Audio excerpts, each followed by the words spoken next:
बिस्मिल्लाहिर्रहमानिर्रहीम। अस्सलामु अलैकुम। नौजवानों के हीरो कायद-ए-आज़म की ज़िंदगी से दिलचस्प वाक़यात जस्टिस शमीम हुसैन कादरी लिखते हैं, मुझे ज़िंदगी में कई बार कायद-ए-आज़म की खिदमत में हाज़िर होने का मौका मिला।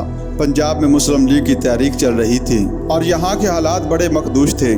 अक्सर लीडर जेल में थे, आए दिन की गिरफ्तारियाँ जारी थीं। खिज़र हयात का दौरे वजारत था। इन दिनों राजा सैयद अकबर अनकरीब जेल जाने वाले थे और मैं भी इनके बाद अपनी बारी का इंतज़ार कर रहा था।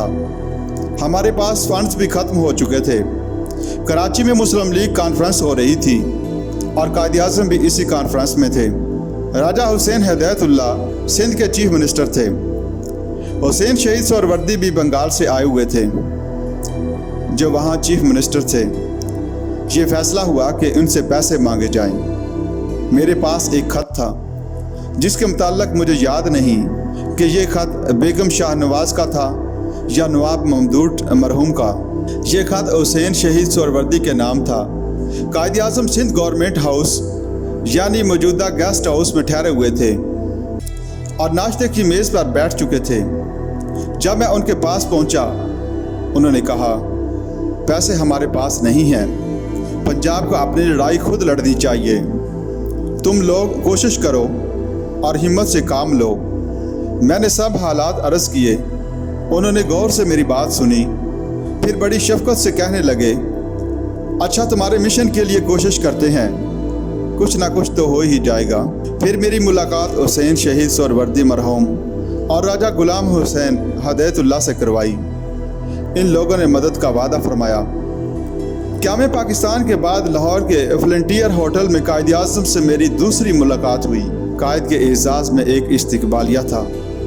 राजा गुज़नफ़र अली खान मरहूम ने कायद से मेरी मुलाकात करवाई और कहा कि यह मुस्लिम लीग का बड़ा सरगर्म रुकन है। कायद-ए-आज़म ने मोहब्बत भरी निगाहों से मेरी जानब देखा और फरमाया, well done young boy, book up young boy. बहुत खूब जवान, शाबाश जवान। वो नौजवानों से मिलकर इतना खुश होते थे कि बयान से बाहर है। मारूफ कलमकार सादिक कहते हैं, कायद-ए-आज़म के ऑटोग्राफ के लिए मेरा दिल मचलता था, मगर जब भी ख्याल आता अजीब हालत होती। एक तो वो बड़े आदमी थे और उनकी नाजुक मजाजी दुनिया भर में मशहूर थी। कायदा कानून के खिलाफ कोई बात पसंद ना करते थे। दूसरे, उनका हर लम्हा इस कदर कीमती था कि महज ऑटोग्राफ की खातिर उनके पास जाने की हिम्मत ना होती थी। 1940 में बड़ा मुबारक साल आया कि अरबिक कॉलेज दिल्ली में मुस्लिम लीग का जलसा हुआ और कायद-ए-आज़म वहाँ तशरीफ़ लाए। मैं तकरीबन 5 साल पहले यहाँ से फारिग तहसील होकर रुखसत हुआ था, इसलिए तालिब इल्मों की तरह घुस-घुसा कर इनके पास पहुँच जाना मेरे बस में ना था। ये भी अच्छा ना समझा कि जब वो अकाबर के साथ मसरूफ़ गुफ्तगू हों तो मैं दखल दर मक़ूलात करूँ। इतने में मुझे अपने भतीजे सादी, जो बाद में अर्जेंटाइन में पाकिस्तान के सफ़ीर मुकर्रर हुए, उनका ख्याल आया, जो स्टूडेंट मुस्लिम लीग के सरगर्म रुकन थे और इस वजह से कायद-ए-आज़म तक उनकी रसाई थी। ये मेरे मंशा के ख़िलाफ़ था कि किसी के ज़रिए ऑटोग्राफ हासिल करूं, मगर बेहद मजबूर होकर मैंने उनसे अपनी ख्वाहिश का इजहार किया और अपनी एल्बम इन्हें थमा दी। सादी धुन के पक्के थे। मुझे यकीन था कि वो किसी तरह मेरे मतलब का ऑटोग्राफ हासिल कर लेंगे। मेरी बदकिस्मती देखिए कि जब कायद-ए-आज़म ने दस्तखत करना शुरू किए तो पेन ने लिखना रोक दिया और इसकी स्याही खुश्क हो गई। आज भी इस लम्हे का तसव्वुर कर सकता हूँ जो कलम के यूं अटकने से कायद-ए-आज़म के मिजाज पर गिरां गुजरा होगा, लेकिन सादी ने नहायत फुर्ती से कलम छटक कर स्याही रवान कर दी और कायद-ए-आज़म ने दस्तखत फरमा दिए।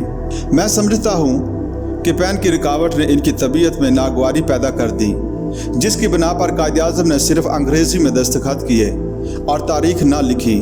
कायद-ए-आज़म का ऑटोग्राफ हासिल करके मैं बहुत खुश हुआ, मगर अफसोस भी हुआ कि उन्होंने कोई तहरीर ना दी। ये ऑटोग्राफ कायद-ए-आज़म ने जनवरी 1940 में दिया था और मेरे लिए ये बहुत कीमती है।